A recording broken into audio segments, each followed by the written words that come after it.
Dumating na ang aking parcel. 5:35.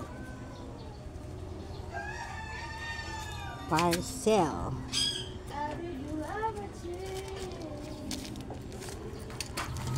Ay, maliit lang pala siya. Akala ko malaki. Guys, naku, akala ko na record, hindi pala naka-record yung aking cellphone. So, ito na siya. Ito na, Bible. Ito yung luma ko. Ayan. Okay pa naman ito, kaya lang, yung kanyang mga letters ay medyo malabo na sa akin kasi malabo ng mata ko.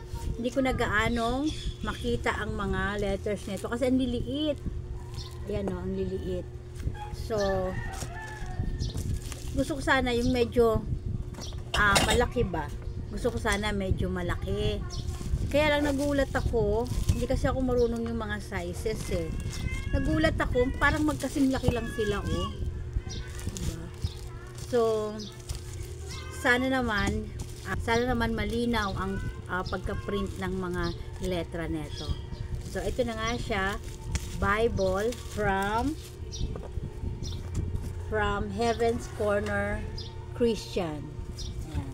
So, buksan na natin. At excited na excited ako. Yan. Ang bilis siya dumating. In order ko lang to parang 2 days ago. Pangatlong araw ngayon. So, ayan na. Yan. Excited na ako. Ito ay hard yung cover niya. Katulad nito din isa. Hard siya. Hard.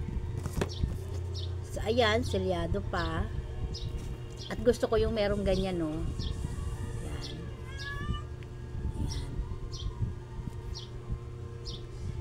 Philippine Bible Society, PBS, Philippine Bible Society.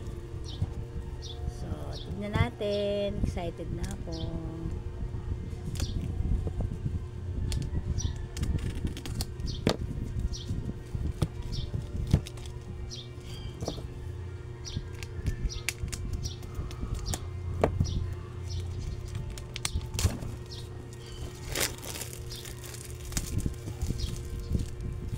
So, ayan na siya, oh. Ayan na. Tignan natin yung kanyang pinaka-main.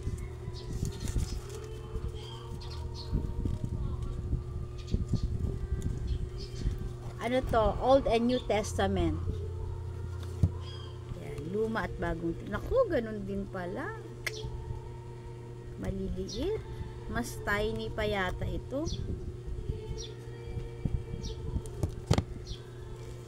Tignan natin. Pakita ko sa inyo.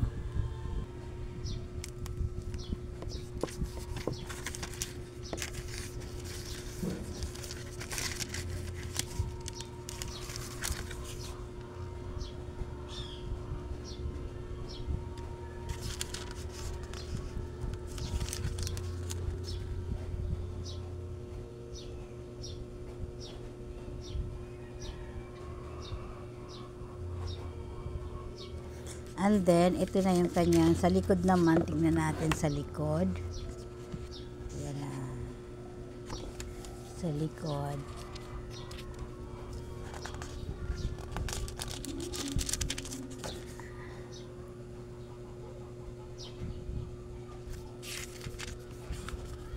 Tapos, meron siyang mga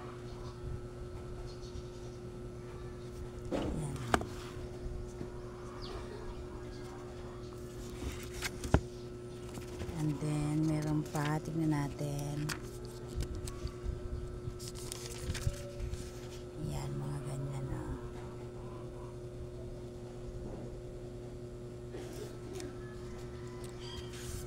Yan, Apocalypse.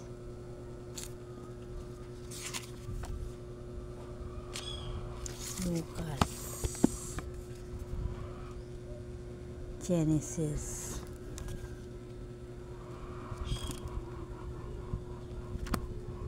So, ayan. Meron na akong bagong Bible. Ayan. Nagpapasalamat ako. Thank you Lord at meron akong Bible. At thank you sa anak ko na nagbayad ng parcel. Medyo mahal siya eh. Medyo may pagkamahal siya. Pero binayaran niya yung aking parcel. Kasi wala mo na akong pera. Wala akong pambayad. So, God bless him. At maraming salamat. Thank you Lord at meron na akong bagong Bible.